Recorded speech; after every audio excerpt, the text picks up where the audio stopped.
ጥያቄው ምንድነው? አንዳንድ ቦታ ላይ ግብር አለ። በአሁን ጊዜ አብዛኛው ዓለም ላይ ግብር አለ። የሌለበት አገር حتى ያልነበረበት አገር ነበር፣ አሁን አለ። በነገራችን ላይ ሁሉም ቦታ አለ ማለት ይቻላል በአሁን ጊዜ። እና ግብር ግዴታ ነው፣ ሰዎች ግዴታ አድርገውታል። እንደዚሁ ደግሞ ዘካት አልማል አላህ Subhanahu Wa Ta'ala ግዴታ አድርጎታል።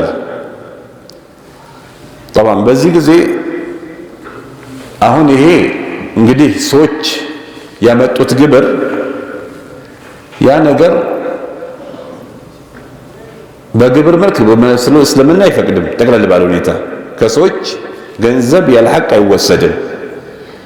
ነገር ግን ለምሳሌ ሙስሊሞች ንብረት ባይኖራቸው ዘካት አልማሉ ማይሸፍን ከሆነ የሙስሊሞችን ጉዳይ በዚህ ጊዜ ከሙስሊሞች ገንዘብ ሊወሰድ ይችላል።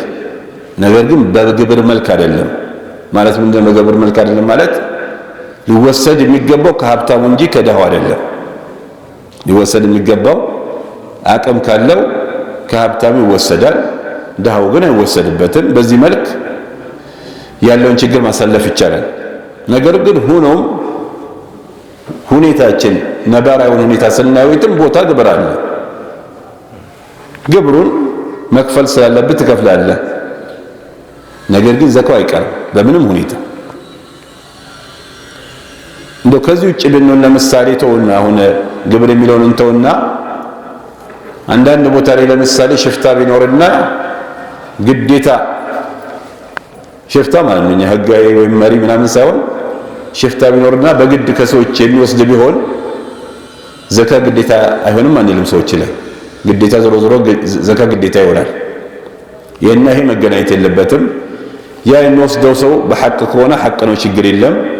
ያለ ሐቅ ከሆነ አላህ ይጠይቀዋል። ነገር ግን እኛ አላህ ግዴታ ያደረግብንን ማስጠት አለብን። ምክንያቱም እዚህ ጋር የምስኪኖች ሐቅ ነው ዘካ ማለት። ያ ገንዘብ ሂዶ እስልምና ባስቀመጠው ሁኔታ አይደለም ዞሮ ዞሮ የሚቀመጠው ለሀገር በሚጠቅም ሁኔታ ሊሆን ይችላል። ነገር ግን እስልምና 8 ቦታ ብቻ ነው ዘካተል ማልን ያደረገው።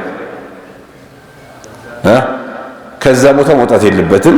ብዙ ጊዜ የሚሰበሰበው ነገር ከዛ ይወጣል፣ ይታወቃል። ይህ ስለሆነ እኛ ግዴታ ያደረገበት ቦታ ዘካችንን ማስቀመጥ አለብን። ያ ጥሩ ነው መጥፎ ነው ሌላ ጉዳይ ነው፣ ሐቅ ነው ባጢል ነው ሌላ ጉዳይ ነው። ነገር ግን እኛ ግዴታ ያደረብን ነገር አለ፣ እሱን ማውጣት አለብን።